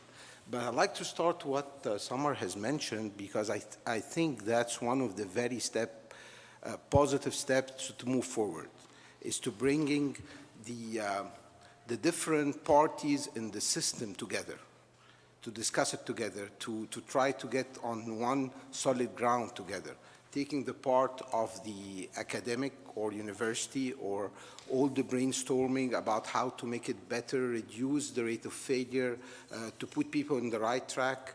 At the same time, the entrepreneur, or in this case, I would say part of this entrepreneur that I'd like to mention, the manufacturer, which is one of the, I would say, highest risk and most challenging.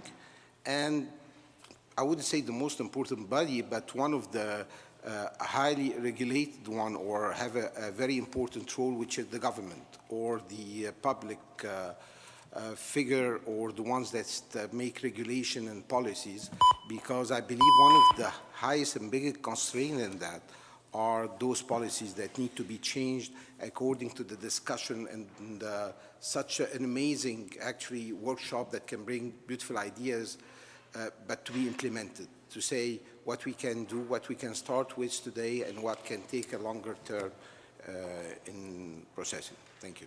Thank you so much. Yeah. I just want to make a comment about the elitist comment, because I don't want it to be taken the wrong way. When I said elitist, I didn't mean financially at all. I meant kind of intellectual elitism, when you go and get the brightest kids in Egypt, have money or not, so it's a merit-based kind of scholarship. Maybe because I have the floor, I can talk a little bit about overcorrecting, going away from the Silicon Valley model, which I completely agree, adapting it as is a mistake, but also overcorrecting by abandoning it, it can be also a mistake. Like at the core of this is the idea of a funnel, creating things and then getting acquired at the end. And I'm surprised that we didn't talk about acquisition. And I think maybe one way is to start educating bigger enterprises about the culture of acqui-hire. So it doesn't have to be a big exit. We don't have to start to buy 100x multiplier. If a bunch of kids got together and get a good idea, why don't we go and get the bigger companies that will establish to go and acquire these kids? So that will create success stories, and we'll start to create that, you know, I can get into Summit, or I can get into one of the prestigious places in which I probably cannot get a job by sending my resume. But if I went and go and solve a problem with a bunch of my friends, I probably can get in, even with a little bit up front and then a heavy back end on the acquisition. It's a great idea, and many people use it, and it's going to be a catalyst, because I think the funnel is suffocated by creating, you know, you guys are putting a lot of money in creating a lot of smaller companies, but I don't think there is a way for them to get out other than acquired in the valley, which is a problem. Thank you so much. I'd like to make some comments on several topics that have been discussed, not in any specific order, but going back to education. Let me give you just some numbers. I mean, today, about 1 million transistor cost 1 cent. 1 million transistor cost 1 cent. So hardware has become so cheap. But 1 million transistor create about a one-man year of software jobs. So you see 1 cent of investment in hardware today can generate a whole man-year of software development. That means the world, not Egypt, not the US, the world needs many, many more software developers than it can even generate. Hundreds of millions will be needed. Great opportunity for whoever will catch that. They are the highest paid in the Silicon Valley today, the developers and the data scientists and so on. We're not paying attention to that. Not at all. I would say even in School of Engineering, Electrical Engineering, Cairo University, they take maybe 1 class or 2 classes of software development. Pathetic. So I think we're missing the job opportunities. I think the jobs are there. I differ that the high-end jobs are not there. I think the jobs are there. It's the people who are not there with the right talent for the job. And it's something that can be taught already at very early. I've seen a kid here in Egypt at 12 years old who is writing code as good as a 25-year-old, at least. It's not that difficult. Teaching entrepreneurship as a course, I think, can be misleading. I think entrepreneurship is a bit of a character, and not everybody has it. Let's be very honest, very frank, and say it up front. I think 1% maybe of the characters are ready for becoming entrepreneurs, 2%, not everybody. Everybody should be thinking, innovative, open-minded, all of that, yes. But entrepreneurship is much more than that, and it's really, whoever has been an entrepreneur knows how tough it is. It's emotional intelligence, it's toughness, it's a lot of character that cannot be taught. I think you can teach people to think, to be critical, to be innovative, but you cannot teach character. I think character will come, and some people have it, some people won't. If 1 or 2% are entrepreneurs, the rest will work for them. That's the statistics. SMEs, I think, suffer in Egypt or in general that the asset class of VCs and so on don't talk to them because they are not companies that you can exit. And most of the private equity and VCs, they have obligations towards their LPs that they need to exit. SMEs can be dividend generation, can be profitable, but they are not something you can easily exit, and hence they need a new vehicle for investment other than VCs and private equities and so on. And that is something that we haven't really yet developed so well in Egypt or even the Middle East. The notion of AI killing jobs is true, but it will create jobs. And I remember in the 60s and 70s, the same thing was said about the computer. The computer will kill jobs. And true, it did, but definitely it created more jobs than it killed. So I think AI is a great opportunity. Data scientist, again, something we're not preparing our new generation for early on and not enough. And this is a talent and this is a knowledge that needs to be taught. And if we don't, we'll just miss it. The concept of an owner, I heard we need somebody to own or to glue this all together. I think it's a natural evolution that we will undergo altogether. An owner will, by definition, always become the state, and then it becomes very complex, very actually, I would say, against what we want to see happen. So we don't want to push for an owner, otherwise the state will come and take over. We're very happy that this ecosystem is built with people who work, bottom up, people who work very well together. And so far, I'm quite satisfied with what we've seen in Egypt and the Middle East and Africa in terms of how things are coming together. Don't ever forget that we're only 10 years old. Compared to the 70 years of the Silicon Valley, we're still in our infancy. So it's going to take some time, and there are some things we cannot just leapfrog. Thanks, Khalid. Sharif. I want to build on a few things that Magid, Ahmed, and Ajay mentioned. So we're here to try together to maximize impact, to maximize impact, we need scalability. Like Khalid just mentioned, we still did not, in many ways, reach our teens. We're still 10 years old or whatever. Few messages very quickly, and I think it was Nagla who alluded to that. Egypt is not Cairo. Egypt's much bigger than Cairo. What we're seeing here is the sort of the best part of the game, but that doesn't mean that across Egypt there are no talent. This would be a huge mistake. I always refer to Peter Drucker's quote, culture eats strategy for breakfast. The most important thing is culture. And I want to go back to what Magid mentioned, which is the fear of failure. This is embedded in our culture. And I want to share with you a personal experience. Some 9 years ago, at the early start of our endeavor to really engage with entrepreneurship and the whole ecosystem, I was quoted by the national media, and I actually said it, but I was quoted in the wrong way. I said, we should celebrate failure. So the media came out and said, oh, this guy from the American University in Cairo wants us to fail and then go and sort of celebrate. That's not what I meant. What I meant was learn from our mistakes, open the door for people to fail and then bounce back. That's not in our culture. And that has to be built bottom up. Unless we do that, the element of scalability will not there. I think we're seeing that happening, but maybe slower than we should, slower than actually our population size, that people are shifting away as much as possible from really going for a civil service opportunity. So bottom line is the reason why we put this roundtable series of roundtables together is to, and have it by invitation, is to actually lead to an action item or a white paper or a research so we can take it to the next level, as what Ahmed was alluding to, because of one simple reason. To do anything of what we're saying, we have to affect policy. It's the environment that helps.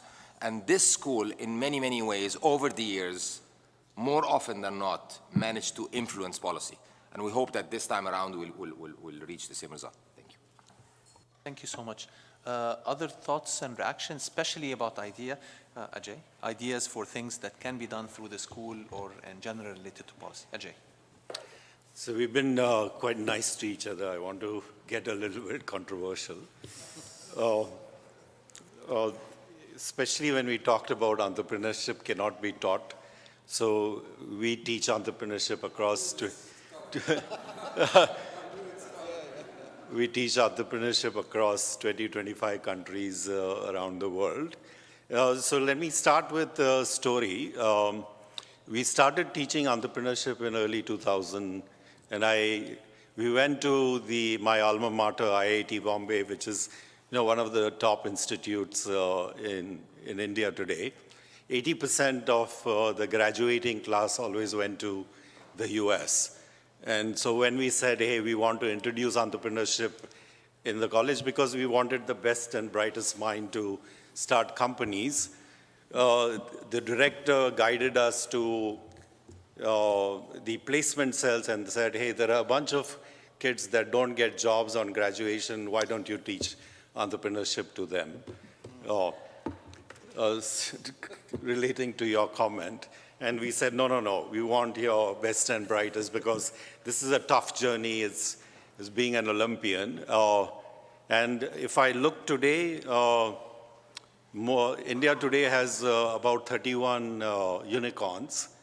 More than half of those were created by IIT Bombay graduates. So and they have introduced a minor in entrepreneurship. The culture is driving entrepreneurship. 80% of the students today stay back in India. They don't go to the US.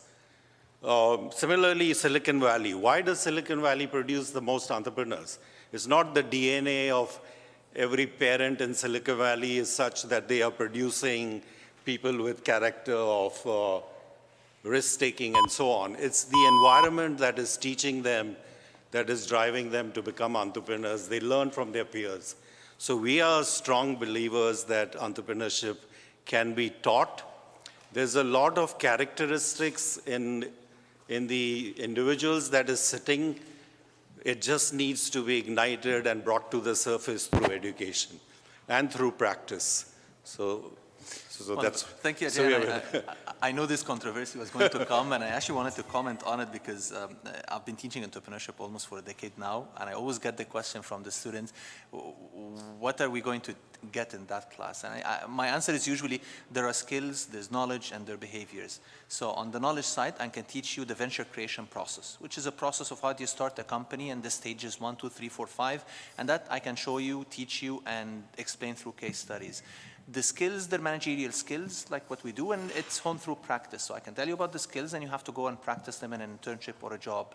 The behavior part is the tricky part, and the most I can do about it is make you conscious of who you are and help you understand how much you can do, whether you're risk-taking ability, creation ability, leadership skills, and all of that.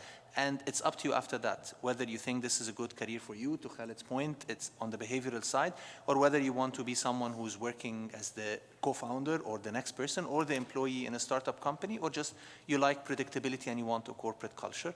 But the best thing you can do is make them conscious of who they are. If someone wants to change their behaviors, that's a very tough journey, but it starts with consciousness. But eventually it might be possible, but it's hard. So this is very interesting. Okay, other thought, Mustafa, Dr. Mustafa.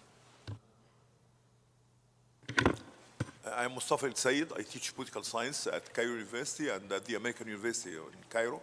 And in fact, I'm attending this round table as an observer. I'm supposed to take part in the next round table.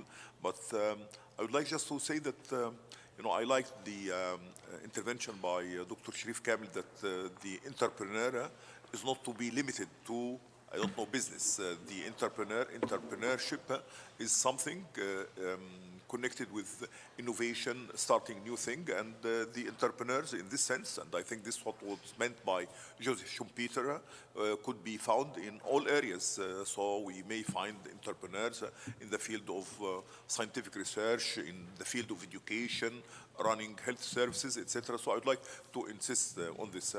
In this sense, I think the entrepreneurs are always a minority, and I think it is not good to have everybody becoming an entrepreneur. As we need entrepreneurs, people who can innovate, we need also people who just follow. And this is very important because, in fact, the entrepreneur cannot succeed unless people accept what he says. So I think the work ethic is also very important. But the point I would like to stress is that of all what I heard here, we can learn from Silicon Valley or we don't learn from Silicon Valley, but nobody mentioned local examples. We have, very successful cases of entrepreneurs. If I limit myself to, the field of business, private sector, we have from Ahmed Aboud, Abu Rgeila, Osman Ahmed Osman, the Sawiris, and I think nobody mentioned at all those people, and there are others. I did run a research center at Cairo University for some time, and we tried to look to successful cases in the public and the private sector, and there are so many successful cases, but nobody is talking about this. So I think, I don't know, this is, would be my advice to the School of Business at the AUC, try to learn from local examples, and I think this is much more relevant than going to Silicon Valley, because those people, faced the cultural problems in Egypt, the political problems in Egypt, and they succeeded.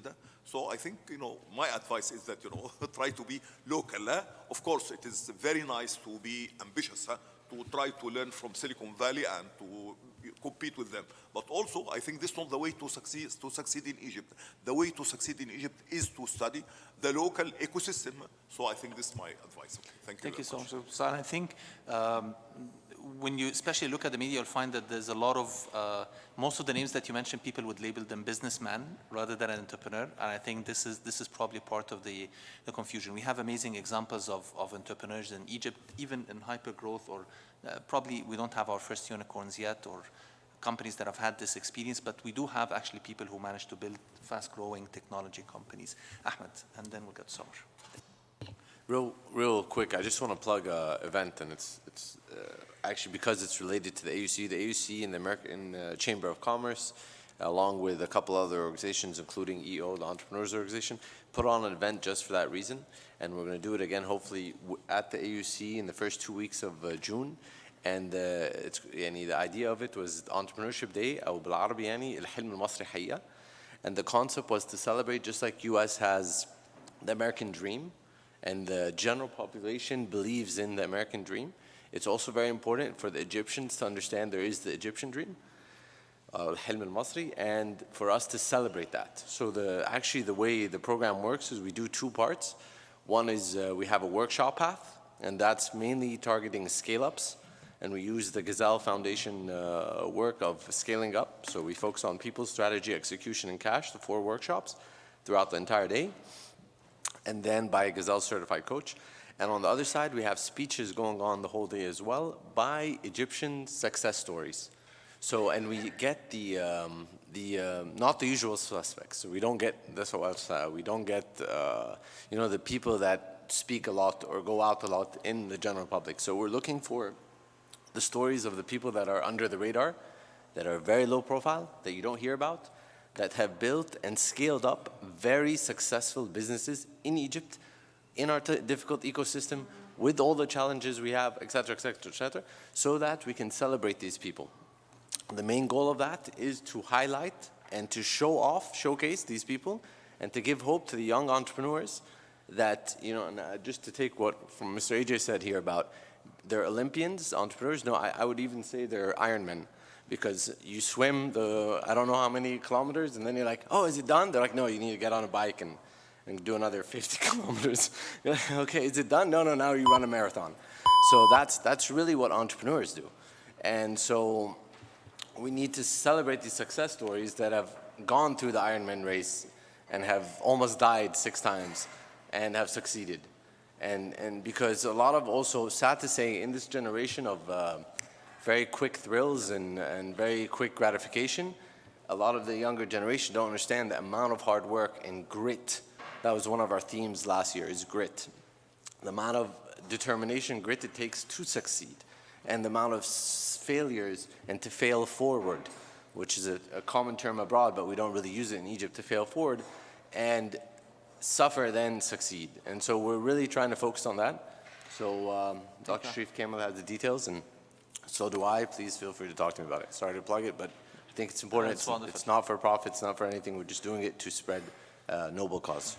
Thank you, Ahmed. And I hope the event would also celebrate some failure examples. We'll get people telling their stories of failure and also stories of rebound. Summer. Okay, my comment also about teaching entrepreneurship.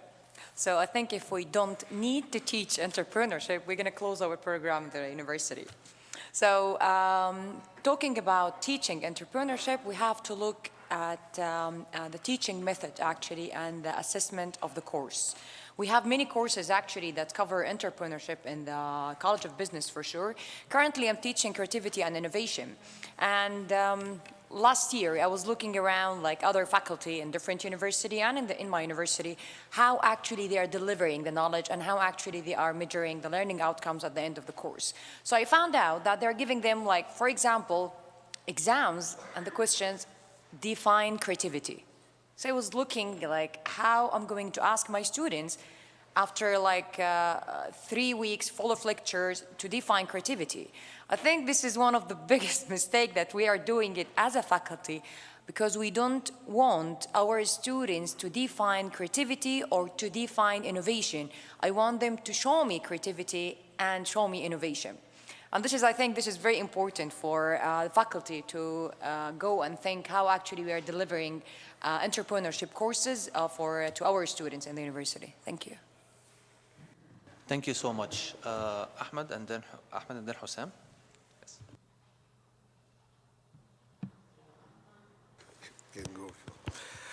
Just want to add one more thing.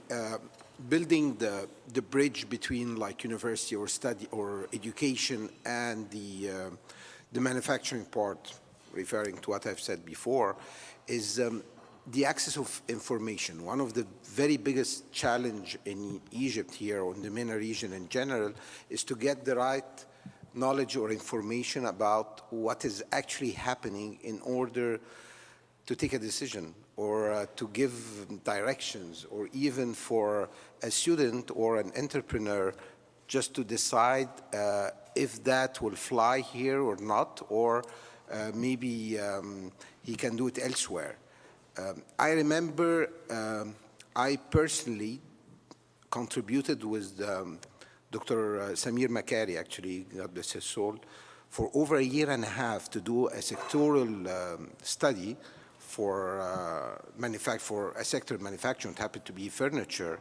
And we actually came up with very interesting and solid data. Yeah, it took us quite a time to get it, but I encourage the fact that part of the curriculum, part of the interaction that can happen through the university here is to come up with those data or this research and knowledge, because that will simply, I wouldn't say oblige, but yes, get officials and get the private sector to use these data. It will create the link by itself.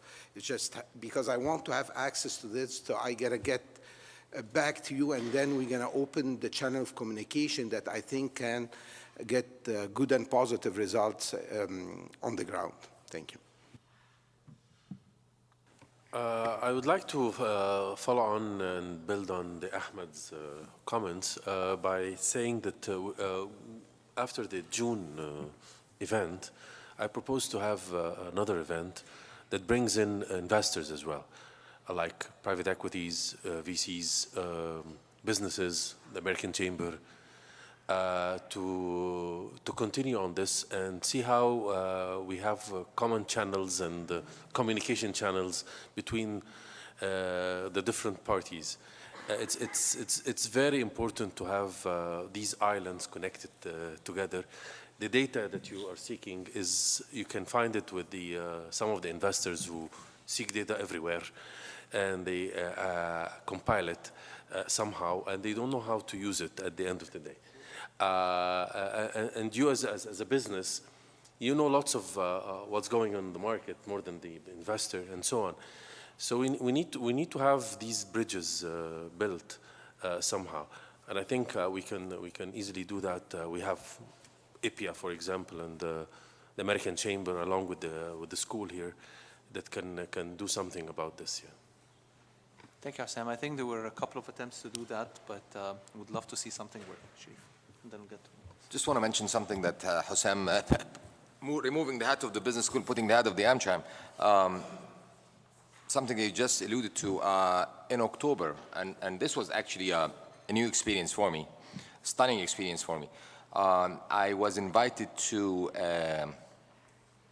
should I call it, I wouldn't call it a demo day, but like an event in Upper Egypt, some 700 kilometers to the south of Egypt, by a good friend of ours who was here yesterday, Hashim Dandarawi, who has what is called Dandara Culture Center. I was actually shocked to find no less than, I don't know, 5,000 people, 6,000 people, packed in a huge tent from 9 a.m. to just before midnight, and having their own version of a demo day, presenting pitches for products handmade virtually across different sectors. Something wasn't clicking for me to why isn't this being visual and heard by the media? Ironically, it's because it's in Arabic. And this is a problem in the tech-enabled entrepreneurial ecosystem in Egypt. For some reason, it's associated with the English language. So if you don't speak the language, you're in trouble. You're actually going back to the point that, how can I stand up there and talk in Arabic? People won't listen, which is a complete sort of mistake. So if you look at, going back to what Chris has mentioned, if you go back and judge by that experience that I've seen, this was huge. And I got to know that this is the fourth year running that they do that. For me, it was the first time to be there. I think it won't be the last. Thank you. We'll get the last comment from Mu'taz, and then we're going to get reflections from our opening speakers, and then we're getting close to closing. Mu'taz. So a few scattered thoughts. So just to comment on the Arabic language, spot on. So we have a competition, something like Arab Got Talent type thing. It's called Imagine the Future. And the breakthrough we think happened this year is introducing, allowing people to talk in Arabic. And to our surprise, 15 teams from Azhar University introduced.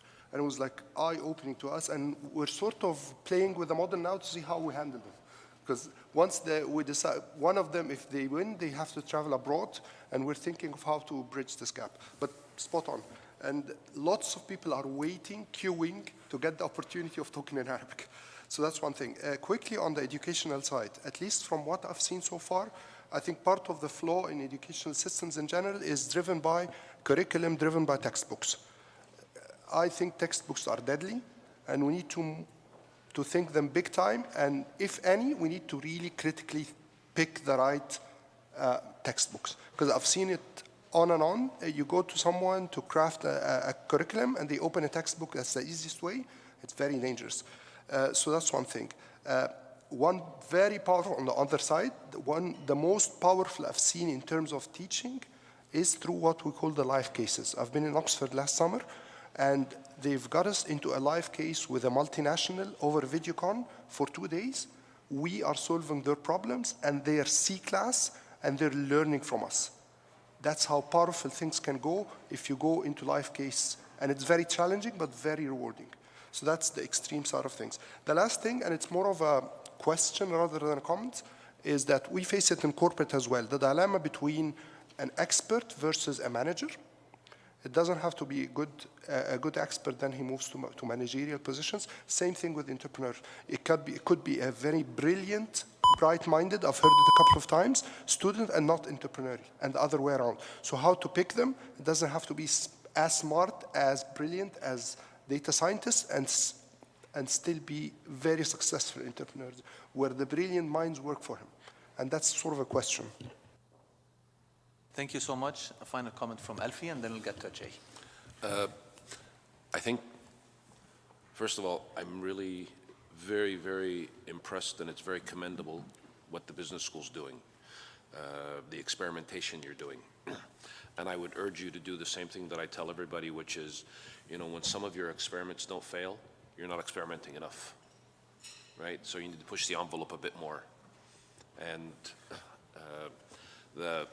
the idea that AUC has a broader responsibility than just the students that you have on campus is really something that I think is fantastic, and how I love how everybody in the team, including Nagla and yourselves, are carrying that load.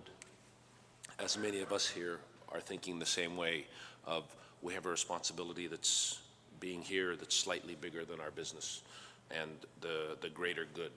So if there's, I would say, just I think probably on behalf of everybody, if there's anything that we can contribute to AUC's effort to the transformation and to continue the leadership role that you're doing, I think we're all on board, which is why we're all here.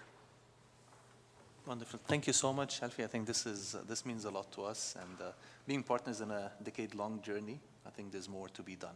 Let me get any quick concluding thoughts or remarks from Ajay, then we'll get to Khalid, then we'll get to Chris, and then it will be time for lunch.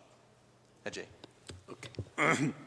So I think in this fast-moving knowledge economy where things are rapidly changing, a deep culture of innovation and entrepreneurship in any nation is a must. It's almost necessary for survival. You know, the shelf life of any college degree is no more than 3 to 5 years. So unless you build this culture of entrepreneurship, innovation, problem solving, creativity, collaboration, nation is at risk.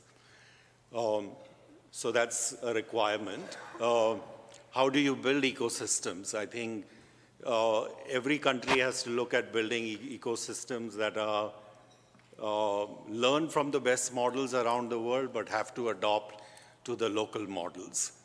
It starts with, of course, I feel it will start with teaching entrepreneurship, teaching innovation at high school, start with mindset development to practical ways to create meaningful innovations, meaningful companies, all the way to building a city-based ecosystem where you have an army of angel investors, an army of incubators, accelerators, mentors, service providers. Today, service providers only cater to the big big corporations, they could easily templatize some of their offerings. So things like lawyers, accountants, leadership training can templatize their offering, still create a profitable model, and serve the startups. And then finally, talking about models, there is one thing I wanted to address. I think there is too much emphasis on startups as wealth creators and startup as driving wealth creation. I personally think it's a very broken model. Silicon Valley has been chasing it and the global world is adopting it, where basically the model in Silicon Valley VCs is to fund the one unicorn that will cover up for the remaining 9 that they're going to fail. Whereas the opportunity can be, to get, one unicorn and three mid-tier and then maybe 7 that are doing reasonably well. And it is important to tie both wealth creation and job creation, because the governments need jobs. People need jobs, so you can't dissociate the two. We don't need, 100,000 WhatsApps of the world where 19 people and a $19 billion valuation. We need a lot more companies that will create 10 jobs, 100 jobs, 1,000 jobs. So tying wealth creation to job creation, picking companies where success of the company, there is almost a elasticity between growth of a company and growth of jobs. Thank you. Thank you, Ajay. I'd like to touch on the subject, I think Sharif brought it up, of the outreach, and I think we touched on it, but really outside Cairo there is very little going on, and I think that's where the majority of the people live, and that's where a lot of opportunities are as well. We've had the chance to run a program on TV called Huna Shabab. It ran for 2 episodes. And it was amazing. First of all, the applicants, 70% of them were from outside Cairo. So first of all, the supply is there. There were 70% of the 500 applicants who came from outside Cairo. But even more important is the reach. So after that, when I used to go to Luqsor, Aswan, I visit Upper Egypt quite often to mingle with the youth there and so on. And it was amazing how much impact it had on them.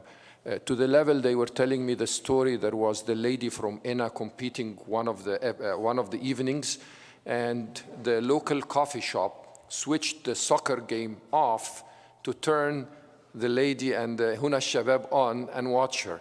I mean, you can imagine in a local coffee shop in Upper Egypt, the men sitting there smoking shisha and watching Ahli and Zamalek, switching to watch a lady compete in a Huna Shabab.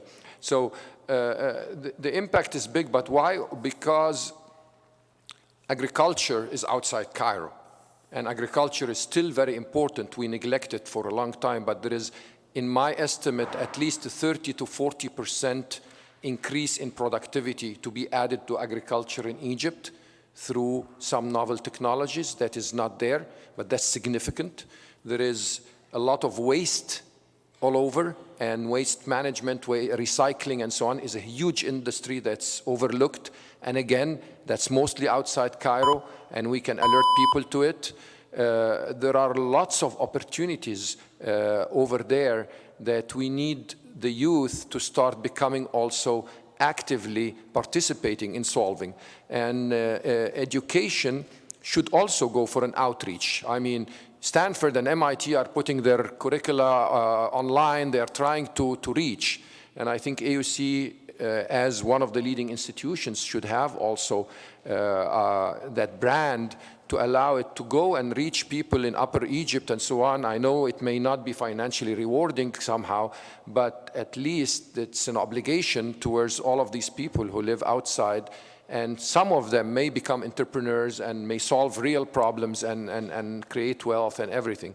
So I think we all need to collectively think about how we serve all of these, people 500 to 1,000 kilometers away from Cairo and not all be focused on every incubator and every accelerator and every VC and everything being, even the solutions and the platforms and the apps, everything is catering to the big cities. So some food for thought. And to what end? What kind of impact do we as individual organizations, and when you aggregate that, that's the impact that you end up being collectively. So that's point number one. Point number two, we talk a lot about whether policymakers or academics, we talk a lot about entrepreneurship, and at some point we need to eat our own dog food. So we need to, as Alfie mentioned, be experimental, think about failure, think about what are we doing.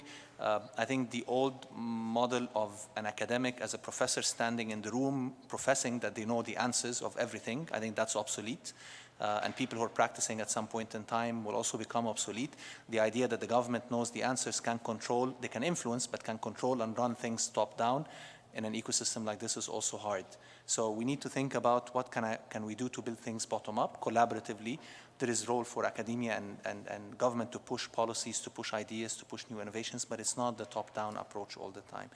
And the third thing in whatever we're doing, and I think Ajay was emphasizing a lot of that, it's a matter of numbers. We can do one thing, but how can you scale it?